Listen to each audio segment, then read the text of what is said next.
Thank you for tuning in to Faith Connection. Karibuni, asanteni sana kwa kuwa pamoja nasi kwenye uhusiano wa imani. Gracias por sintonizarnos en la conexión de fe. Faith connection ప్రోగ్రామ్కి మిమ్మల్ని ప్రేమతో ఆహ్వానిస్తూ ఉన్నాము. మీ విశ్వాసము దేవునిలో ఉండాలని కోరుచున్నాము. దేవునికి స్తోత్రం, హల్లెలూయా. ఫెయిత్ కనెక్షన్ అనే టీవీ ప్రోగ్రాం ద్వారాగా మరొకసారి దేవుని వాక్యమును చెప్పుటకు దేవుడు నాకు మా కల్వరి బ్యాప్టిస్ట్ సంఘానికి ఇచ్చిన గొప్ప అవకాశాన్ని బట్టి దేవాతి దేవునికి స్తోత్రాలు తెలియజేస్తున్నాం. మీరు అందరూ కూడా బాగున్నారు కదమ్మా. మీ అందరి గురించి మేము ప్రార్థన చేస్తున్నాం. ప్రార్థన పూర్వకంగా మేము సిద్ధపడి దేవుని వాక్యం చెప్తున్నాం. మీరు మీ కుటుంబాలు దీవింపబడాలని, మీరు ఆశీర్వదింపబడాలని ఉద్దేశంతో ఈ టీవీ ప్రోగ్రాంలో దేవుని వాక్యం చెప్తున్నాం. కనుక ఈ టీవీ ప్రోగ్రాం కొరకు ప్రార్థన చేయండి. ఈ టీవీ ప్రోగ్రాం కొరకు ప్రభువా ఎవరెవరైతే ప్రార్థన చేస్తున్నారో వాళ్ళందరినీ దీవించమని కూడా ప్రార్థన చేస్తున్నాం. దేవుడు ఈ వాక్యం నుంచి ఈ రాత్రి God will giving you second opportunity, దేవుడు మరొక అవకాశం ఇస్తాడు అనే అంశం మీద మీతో మాట్లాడాలని ఆశపడతాను. లూకా రాసిన సువార్త 7వ అధ్యాయం మొదటి 10 వచనాల నుంచి అలాగనే ఆ అధ్యాయం అంతా కూడా ఆడ ఉన్న కొన్ని అంశాలను గురించి దేవుని వాక్యం ద్వారా మీకు చెప్పి నేను ప్రార్థన చేస్తాను. అందరూ కూడా తల వంచి కళ్ళు మూసుకొని ప్రార్థన చేసుకో. చిన్న ప్రార్థన చేద్దామా? పరిశుద్ధుడా, ప్రేమగల తండ్రి, నీకు స్తోత్రాలు. నీవు నమ్మదగిన దేవుడవు, మహిమా స్వరూపివి. మా జీవితాల్లో మీరు మరొక అవకాశం దయచేసే దేవుడు ప్రభువా. మేము ఎప్పుడో ప్రభువా మన్నైపోయే వాళ్ళం ప్రభువా, కానీ మరొక అవకాశం మాకు దయచేసి నీ కృపలతో ప్రభువా వాక్యం వినుటకు, వాక్యం చెప్పుటకు మాకు దయచేసిన గొప్ప అవకాశం బట్టి నీకు స్తోత్రాలు. ఈ ప్రోగ్రాం వీక్షిస్తున్న ప్రతి ఒక్కరిని దీవించండి. నూతనంగా వచ్చిన వాళ్ళని కూడా దీవించండి అయా. గత మునుపు వాక్యం విని మేలు పొంది ఆశీర్వదింపబడిన వాళ్ళని కూడా దీవించమని యేసు నామమున అడిగి వేడుకుంటున్నాము తండ్రి, ఆమేన్. టైటానిక్ షిప్ గురించి మీకు తెలియని వాళ్ళే ఉండరు, ఎందుకంటే టైటానిక్ అనే ఒక సినిమా కూడా తీశారు. ఇంగ్లాండ్ దేశం నుంచి ఒక ఓడ 1912వ సంవత్సరం ఒక ఓడ న్యూయార్క్కి బయలుదేరింది. చాలామంది దాంట్లో బయలుదేరారు. ఆ ఓడలో ఉన్న ప్రత్యేకత ఏంటంటే అది చాలా పెద్ద ఓడ, అప్పుడే పెద్ద తయారు చేశారు. ఆ ఓడలో ఈ ఇంగ్లాండ్ నుంచి రాయల్ ఫ్యామిలీ, మధ్యతరగతి వాళ్ళు, అలాగనే ఇంకా చాలా పేదవారని చాలామంది అమెరికా దేశానికి బయలుదేరారు. బయలుదేరిన కొన్ని గంటల్లోనే ఒక మంచు కొండ మీద గుద్ది అది ఏమైందంటే రెండుగా పాయలై ఆ షిప్పు ఓడలో ఆ సముద్రంలో ఆ మంచులో మునిగిపోయింది. కానీ దాంట్లో చాలామంది చనిపోయారు. ఎందరో చాలామంది చనిపోయారు. కానీ ఆఖరికి ఎవరు బతికారంటే స్త్రీలు కొంతమంది బతినట్టుగా హిస్టరీలో చెప్పబడి ఉంది. ఎంతోమంది ఆశతో ప్రయాణమై బయలుదేరారు, కానీ అందరికి అవకాశం లేదు. కొందరే, అది కూడా ఎలా తెలిసిందంటే బతికి బయటపడ్డవారు జరిగిన సంగతులను ఎలా ఉన్నది, ఆ రాత్రి ఎలా ఉన్నది, ఏం జరిగిందని వాళ్ళు ఒక పుస్తకంగా రిలీజ్ చేసిన తర్వాతే లోకానికే తెలియవచ్చింది. అనేక సంవత్సరాల తర్వాత ఆ ఓడను కనిపెట్టారు ఎక్కడ ఉందనేసి. అది అలాగనే 2010 సంవత్సరము న్యూయార్క్ నుంచి ఒక అమెరికన్ ఎయిర్లైన్స్ బయలుదేరింది నార్త్ కరోలినాకి. బయలుదేరిన కొన్ని నిమిషంలోనే ఆ పక్షులు ఏమైందంటే ఆ ఇంజిన్లో రెక్కల్లో ఇదయ్యి ఆ ఇంజిన్ పాడైపోయి ఇంజిన్ రన్ అవ్వకుండా ఫర్దర్గా దిగలేకపోతున్నారు, పైకి ఎక్కలేకపోతున్నారు. అలాంటి సందర్భంలో ఆశ్చర్యకరంగా ఆ పైలట్ అయిన ఆ సహోదరుడు హడ్సన్ రివర్లో ఆయన సముద్రంలో ఆయన దింపాడు ఆ విమానంని. ఆశ్చర్యకరంగా ఆ ఓడలో ఉన్న వాళ్ళు చాలామంది బతికారు. దేవుడు వాళ్ళందరికీ మరొక అవకాశం ఇచ్చి బతికించాడు. కొన్ని సంవత్సరాలకు ముందుగా ఆమ్స్టర్డామ్ నుంచి ఆస్ట్రేలియాకు బయలుదేరుతున్న మలేసియన్ ఎయిర్లైన్స్ సుమారు 300కు పైన ఉన్న అందరూ కూడా ప్రయాణం వెళ్తుంటే మధ్యలో ఆకాశంలో ఆ విమానాన్ని కొట్టి ఆ విమానం కూలిపోయింది. చాలామంది చనిపోయారు.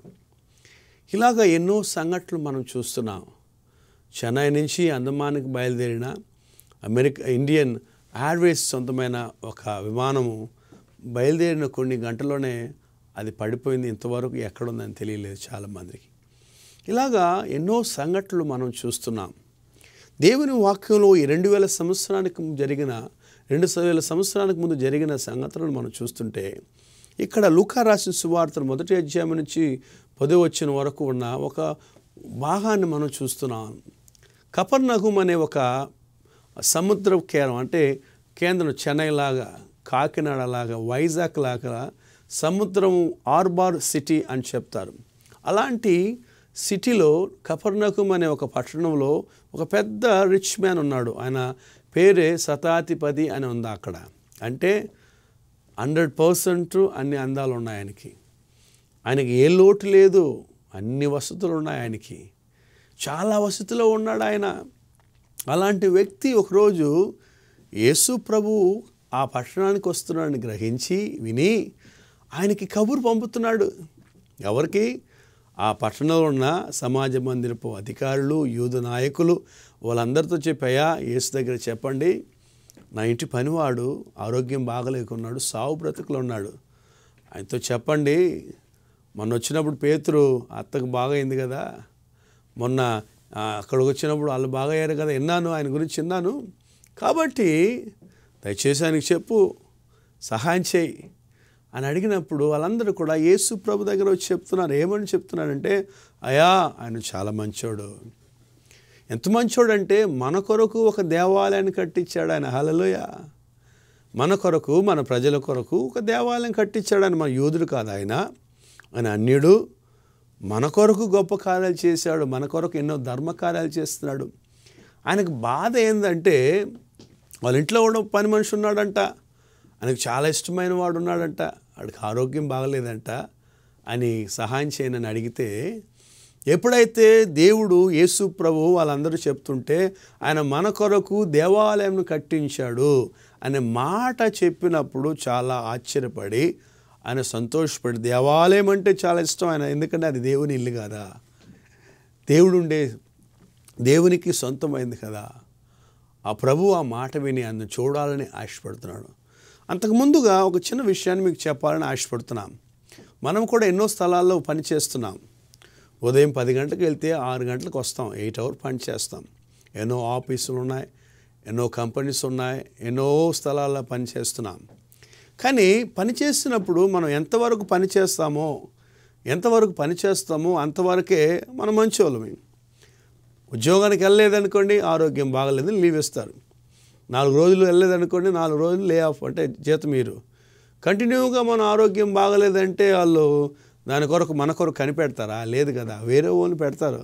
అయా ఇంకా చాలు, ఇంకా ఇక్కడ పని అంతా ఆగిపోతుంది, నీ వల్ల చాలా కష్టము, సారీ అని చెప్తారు. కానీ ఈ శతాధిపతి ఎలాంటి వాడంటే ఆ పనివాడిని ఎక్కువగా ప్రేమిస్తున్నాడు. ఒక యజమానుడు పని మనిషి కొరకు అంత ప్రయాసపడి చేసినట్టుగా చరిత్రలో స్థలం లేదు. ఒక యజమానుడు ఆ పని మనిషి కొరకు తనకి ఇష్టమైన వాడని, తన కొరకు చావు బ్రతుకులో ఉన్నాడు, మరణించిపోతున్నాడు, ఎప్పుడు చనిపోతాడో తెలీదు, ఆయనకు తెలియన హాస్పిటల్ లేవు, ఆయనకు తెలియన వైద్యుడు లేడు, ఆయనకి ఎంతో డబ్బులు ఉంది, ఎన్నో ప్రయత్నాలు చేశాడు ఆయన. అయినప్పుడు కూడా ఆయన బ్రతికించాలని ఆయన ఎన్ని పనులు చేశాడు మనకు తెలియదు. ఆ యజమానుడికి ఎన్ని మంచి కార్యాలు చేశాడు మనకైతే తెలియదు. కానీ అతను బ్రతికించుకోవాలని ఆఖరు ప్రయత్నం, అంతకుముందు ఎన్నో ప్రయత్నాలు చేశాడు. యేసు ప్రభు దగ్గర ఒక ప్రయత్నం చేస్తున్నాడు ఆయన. అప్పుడు ఎప్పుడైతే దేవాలయం కట్టించాడని ఆశపడ్డాడో అన్నాడో, అప్పుడు యేసు ప్రభు ఆయన చూడాలని ఆశపడ్డాడు, తన ఇంటికి వెళ్ళాలని ఆశపడ్డాడు. ఆ సావు బ్రతుకులో ఉన్న సహోదరుని బతికించాలని వెళ్తుంటే అప్పుడు యేసు వస్తున్నాడని తెలిసాడు. యేసు వస్తున్నాడని తెలిసింది, ఆయన రిసీవ్ చేసుకోవాలని వెళ్తున్నాడు. అంతలేకన ఏమైపోయిందంటే ఇంటి దగ్గర నుంచి కబురు వచ్చింది, అయ్యా ఆడు చనిపోయాడు, లాభం లేదు, ఇంకా చనిపోయాడయా అంటే అప్పుడు ఈ శతాధిపతి యేసుప్రభు దగ్గర కబురు పంపుతున్నాయ్యా, యేసయ్యా సారీ చూసాము, మీరు వస్తే బతుకుతాడు అనుకున్నాము, మీరు ఉంటే బాగుండు అనుకున్నాము, కానీ ప్రయత్నం చేసాం, లాభం లేదు, వద్దు, ఆయన చనిపోయాడు, ఇంక అక్కర్లేదంటే ఆయన చెప్పిన మాట దేవుని వాక్యంలో చెప్తుంది, అయ్యా నీవు నా ఇంటికి వచ్చేదానికి నేను పాత్రును కాదు, నీవు నా ఇంటికి వచ్చేదానికి నేను పాత్రును కాదు.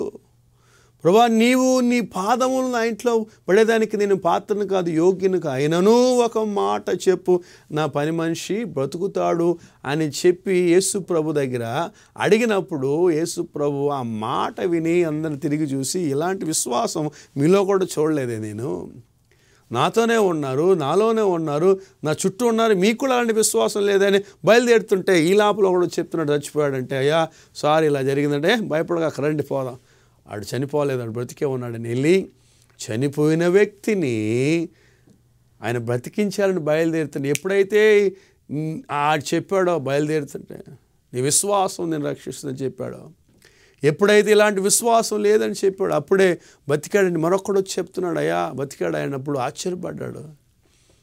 ఈ విషయాలు ఎందుకు చెప్తున్నానంటే, మరణ పడకలో ఉన్న నీకు మరొక అవకాశం దేవుడిచ్చేదానికి సిద్ధంగా ఉన్నాడు. దేవునికి స్తోత్రం. హల్లెలూయా. దేవుని వాక్యం మనకి నేర్పించే పాఠం 2000 సంవత్సరానికి ముందు జరిగింది కాదు పాస్టర్ గారు, ఇప్పుడు చెప్తున్నారు మాకు, దీనివల్ల మాకు ఏ ప్రయోజనం అని మీరు అనుకోవచ్చు. కానీ 2000 సంవత్సరానికి ముందు కూడా చేసిన అద్భుతం, 2000 సంవత్సరానికి ముందు జరిగిన కార్యాలు, ఆశ్చర్యకార్యాలు ఈనాడు కూడా యేసు ప్రభు చేయాలని ఆశపడుతున్నాడు. కనుక దేవుని వాక్యం చెప్తుంది, మరణ పడకలో ఉన్న వ్యక్తిని బ్రతికించాడు ఆయన. ఈనాడు మరణ పడకలో ఉన్నావా? డాక్టర్లు అంతా చెప్పాడు నువ్వు మరణిస్తావని. డాక్టర్లు చెప్పారా నువ్వు బ్రతకవు ఇంకా 4 రోజులు అని చెప్పారు, 5 రోజులే అని చెప్పాడు అని చెప్తారు కదా. అక్కడి నుంచి ఆరోగ్యం బాగలేదని మన బంధువులు ఫోన్ చేస్తే డాక్టర్ ఏం చెప్పాడమ్మా అని అడుగుతారు. ఏందో 4 రోజులు బతుకుతాడంట అంటే అంతే అని చెప్పారా?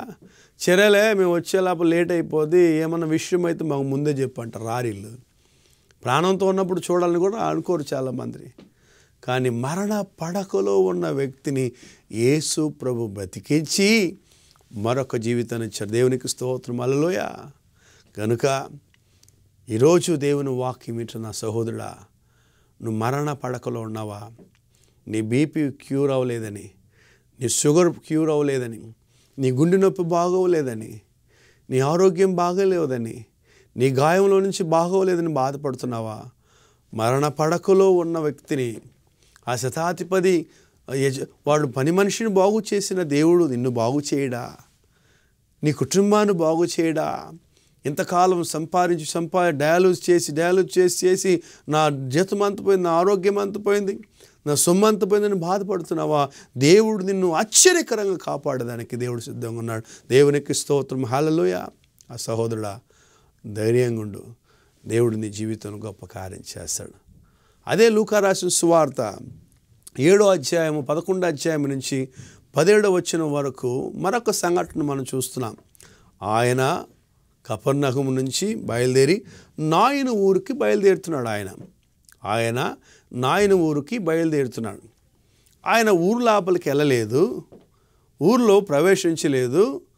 ఆయన ఊరికి వెళ్ళేదానికి మధ్యలో మార్గంలో ఉంటే ఆ ఊరిలో నుంచి చనిపోయిన ఒక బిడ్డని, చనిపోయిన యవనస్తుని మోసుకొని వస్తున్నారు. మరణించి ఆడు 3 రోజులు అయిపోయినట్టుగా ఉంది. అప్పుడే పాతి పెట్టరు కదా, 1 రోజు 2 రోజులు పెడతారు. చనిపోయిన వ్యక్తిని మోసుకొని వస్తుంటే అడుగుతున్నాడు, ఎవరో ఆయనకు తెలియదు ఏముంది. అడుగుతుంటే అక్కడ ఒక విధవరాలు ఏడుస్తూ వస్తుంది. యేసు ప్రభు ఏ పట్టణానికి వెళ్ళినా అద్భుతాలు చేసేవాడు ఆయన, ఏ గ్రామానికి వెళ్ళినా బాగు చేసేవాడు ఆయన, బాధలో ఉన్న వాళ్ళని బాగు చేసేవాడు ఆయన, కన్నీటిలో ఉన్నవాడిని కన్నీరు తుడిచేవాడు ఆయన, ఇబ్బందులు, ఇరుకులు, కష్టములు, అవమానములు ఉన్న వాళ్ళు బాగు చేయవాడు ఆయన. అందుకే ఆయన వెళ్తాడు. ఆయన ఉదయం లేచిన అదే పని, ప్రతి గ్రామానికి బయలుదేరుతారు. కానీ ఆయన ఎంతో సంతోషంగా, ఎంతో సువార్త చెప్తూ ఎంతో మందిని కుటుంబాన్ని వెలిగించేదానికి బయలుదేరుతుంది. ఇక్కడ ఏం జరుగుతుందంటే అక్కడ సంతోషంలాగా ఏడుపులు, కేకలి, ఆ విధవరాలు అక్కడ తన భర్త చనిపోయి కొంతకాలం కూడా అవ్వలేదు, ఇప్పుడు ఉన్న ఒక కొడుకు కూడా చనిపోయాడండి. ఆయనకి ఎంత బాధలు ఉంటుందంటే 2000 సంవత్సరానికి ముందుగా విధవరాలుగా ఆ నాయన ఊరు ప్రాంతంలో బ్రతకాలంటే చాలా కష్టం. పురుషులే పనిచేయాలి ఎక్కువ, స్త్రీలు ఏదో తోటలో పనిచేస్తారు అంతేగాని పురుషుడుంటేనే బతకగలం. పురుషుడు లేకపోతే కొడుకు తల్లిని పోషిస్తాడు. అందుకే తల్లి మరియమ్మ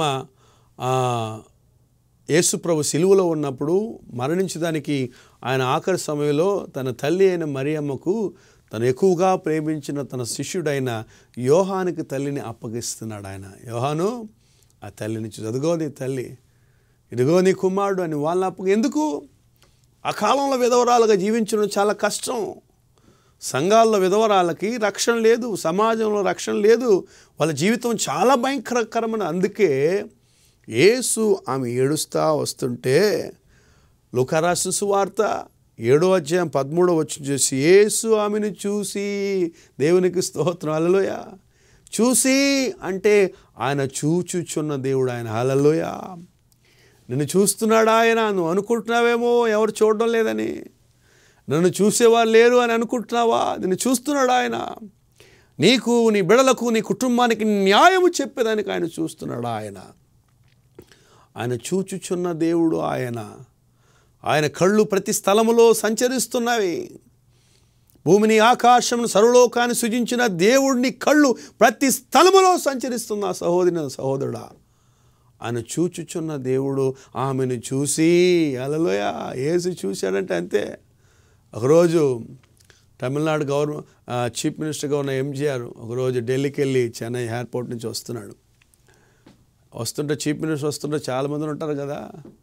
ఆ ఎయిర్పోర్ట్లో ఒక ఆయన వయసైన ఆయన ముసలి ఆయన ఏడుస్తా చాలా వణుగుతా చిన్న పేపర్ పెట్టుకొని ఉన్నాడు చేతిలో. ఆ చీఫ్ మినిస్టరు ఆ ముసలి ఆయన చూశాడు. చూసి, ఏంది ఎంత పెద్ద ఆయన ఇక్కడ ఉన్నాడే అనేసి తన సెక్రటరీకి చెప్పి పంపించి తీసుకురమ్మన్నాడు. తీసుకొచ్చిన తర్వాత, ఏంది, నేను ఇంకేం సహాయం చేయాలని అడిగితే అప్పుడు ఆ పెటిషన్ ఇచ్చి అంటున్నాడు, అయ్యా, నేను టీచర్గా రిటైర్డ్ అయ్యి ఇన్ని సంవత్సరాలు అవుతుంది, నాకు రావాల్సిన డబ్బులు రావడం లేదు, నా పెన్షన్ కూడా నాకు రావడం లేదు, ఎన్నోసార్లు ఆఫీస్కి వెళ్ళాను, ఎవరు నాకు న్యాయం చేయడం లేదు, చాలా ఇబ్బందిగా ఉంది, నా కూతురికి కూడా పెళ్లి చేయలేకపోతున్నాను, చాలా కష్టం ఉంది, కొంచెం సహాయం చేయండి అని అడిగినప్పుడు చీఫ్ మినిస్టర్ పక్కనున్న పిఏకి చెప్పాడు, ఇది ఇమ్మీడియట్గా ఈ వారంలో ఆయన డబ్బులు వచ్చేటట్టుకి చేసి నాకు వివరాలు తెలియపరచు, వచ్చిన తర్వాత నేను తీసుకొచ్చి నాకు చూపించు అని చెప్పి పంపించాడట. ఆ పెద్ద ఆయన చీఫ్ మినిస్టర్ చెప్పినట్టుగా ఒక వారంలోనే అన్ని విషయాలు జరిగింది. ఇది తమిళనాడులో జరిగినట్టుగా నేను విన్నాను, చదివాను. విషయాలు ఎందుకు చెప్తున్నాను? ఒక చీఫ్ మినిస్టర్ కంట్ల మీద కళ్ళు పడితేనే, ఒక చీఫ్ మినిస్టర్ చూస్తేనే ఇన్ని కార్యాలు జరిగితే, భూమిని, ఆకాశాన్ని, సర్వలోకాన్ని సృజించిన దేవుడు చూస్తే నీకు అద్భుతాలు జరగవా? విధవరాలు భర్తను కోల్పోయి బాధలో ఉంది, తన చిన్నోడు పెద్దోడు అవుతాడు, పెద్ద అయిన తర్వాత నన్ను చూసుకుంటాడు, నన్ను పోషిస్తాడు, నాకు అన్నీ వాడే అని అనుకున్న తల్లి ఇప్పుడు ఆ బిడ్డ కూడా చనిపోయాడు, ఎంత బాధలో ఉంటుందండి ఆమె. అలాంటి సందర్భంలో లూకా రాసిన సువార్త 7వ అధ్యాయము 13వ వచనం, యేసు ఆమెను చూసి అని రాయబడి ఉంది. ఆయన చూసి, అమ్మా నువ్వు ఏడవద్దు అంటున్నాడు. హల్లెలూయా. ఎలా ఏడవకుండా ఉంటుందండి? ఏడుస్తూ ఉంటే ఎలా ఏడవకుండా ఉంటుందమ్మా? చెప్తే ఏడవకుండా ఉంటుందా? ఏడుస్తూ ఉంది. ఆమెను చూసి కనికరపడి, అమ్మా ఏడవద్దు అని చెప్పి ఆ చిన్నవాడు నీ మోసుకొస్తున్న ఆ పాడను తాకి, చిన్నవాడా లేయి అనగా, ఆ తాకగానే వాడు చనిపోయిన వాడు లేచాడు. దేవునికి స్తోత్రం, హల్లెలూయా. చనిపోయి పాతి పెట్టేదానికి తీసుకెళ్ళిన బిడ్డ బతికాడు. ఇప్పుడు ఎలా ఉంటుంది ఆ తల్లికి? ఇప్పుడు అర్థమైంది. ఇప్పుడు ఆమెకు నవ్వు వచ్చింది, నవ్వుకి ఇంకా ఏడుపు వచ్చింది, నవ్వు వస్తుంది. ఇప్పుడు ముందు ఏడిచిందని వేరే, ఇప్పుడు ఆనంద భాషలు వస్తుంది ఆమెకి. మరణించిన బాబు ఇప్పుడు లేచి కూర్చున్నాడు.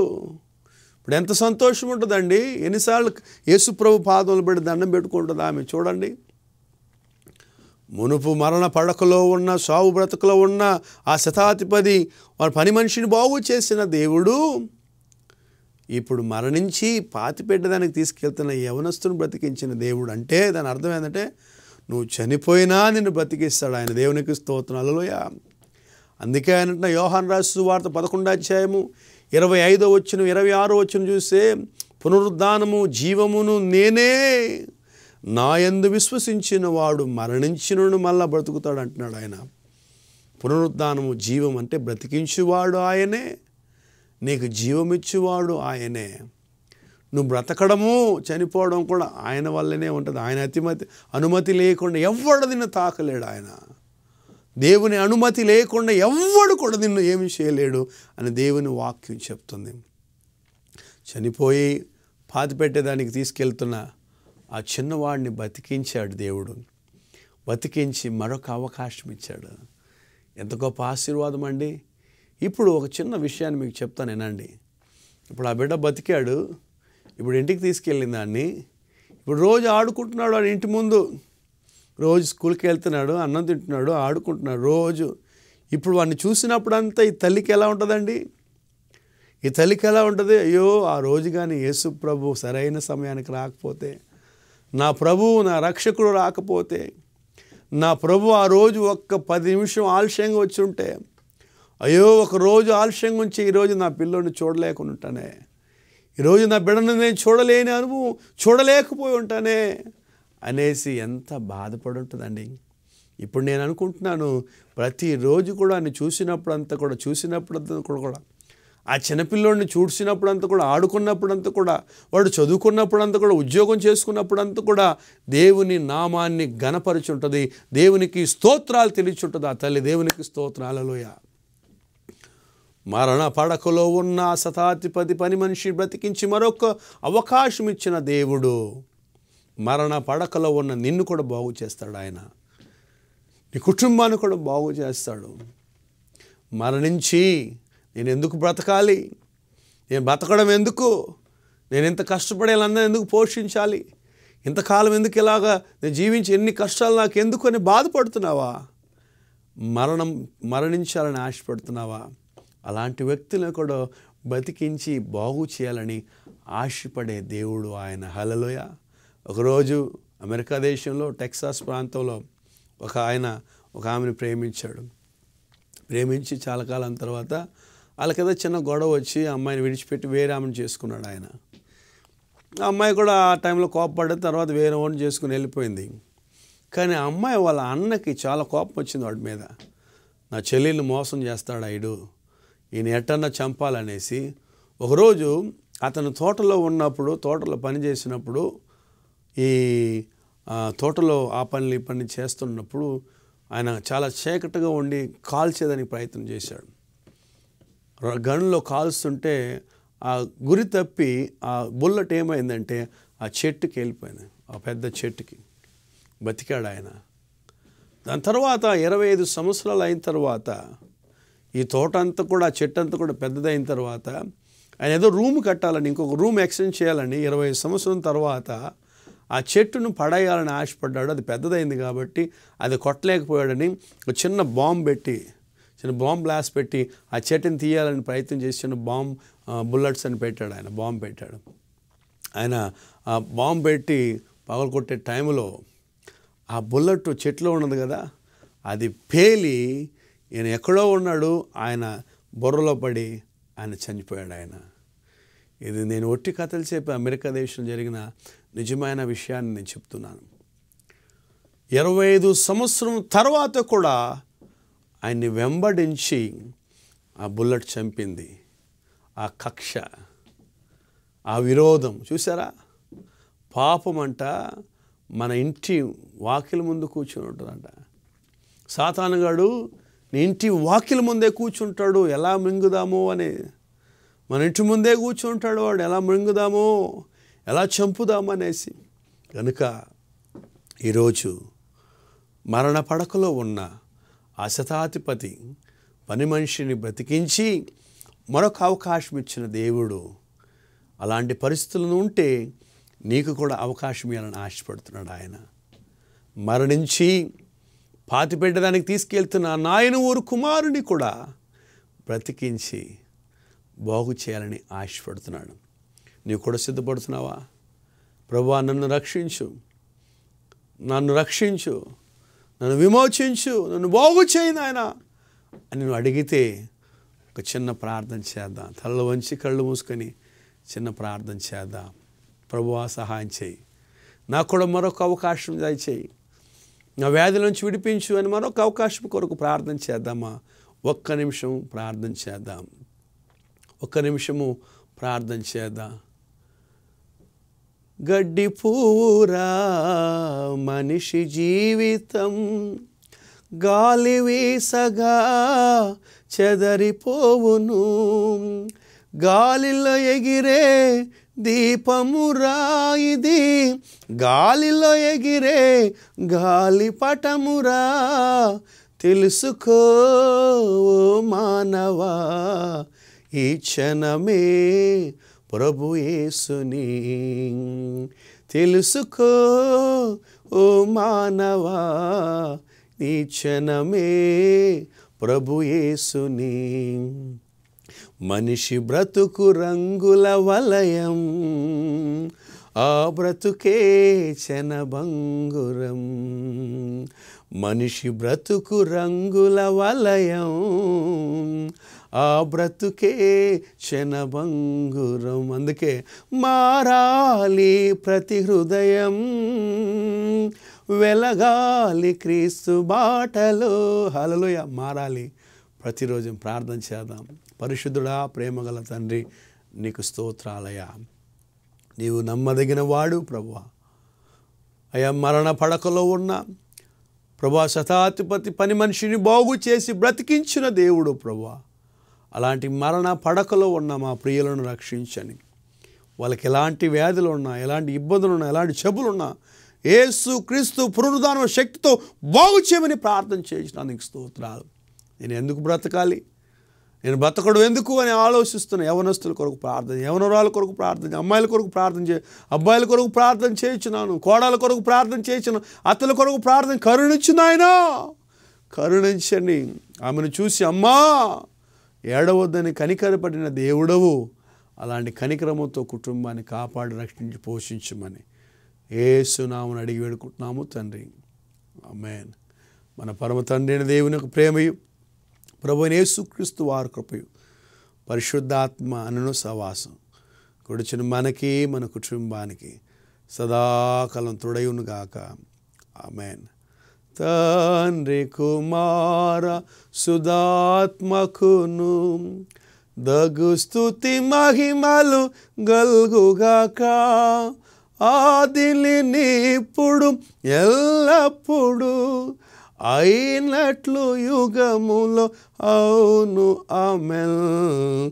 తండ్రి కుమార సుధాత్మకును దగు స్తుతి మహిమలు గల్గుగాక. ఆమేన్. మీ అందరికి వందనాలమ్మా. మీ కొరకు ప్రార్థన చేస్తున్నా. ఆ టీవీ ప్రోగ్రాం గురించి కూడా ప్రార్థన చేయండి. కల్వారి బ్యాప్టిస్ట్ సంఘం కొరకు, క్రైస్ట్ ఫర్ ఆల్ మిషన్ కొరకు ప్రార్థన చేయండి. చెన్నైకి వస్తే తప్పకుండా మా సంఘాన్ని దర్శించండి. మీ కొరకు ప్రార్థన చేస్తున్నాం, మీ కుటుంబాల కొరకు ప్రార్థన చేస్తున్నాం, మీ ఇబ్బందుల కొరకు ప్రార్థన చేసి దేవుడు మిమ్మలను, మీ కుటుంబాలను, మీ పరిచయం దీవించును గాక. ఆమేన్. Thank you so much. Faith connection ప్రోగ్రాంకు మిమ్మల్ని ప్రేమతో ఆహ్వానిస్తూ ఉన్నాము. మీ విశ్వాసము ప్రభువులో ఉండాలని కోరుచూ ఉన్నాము.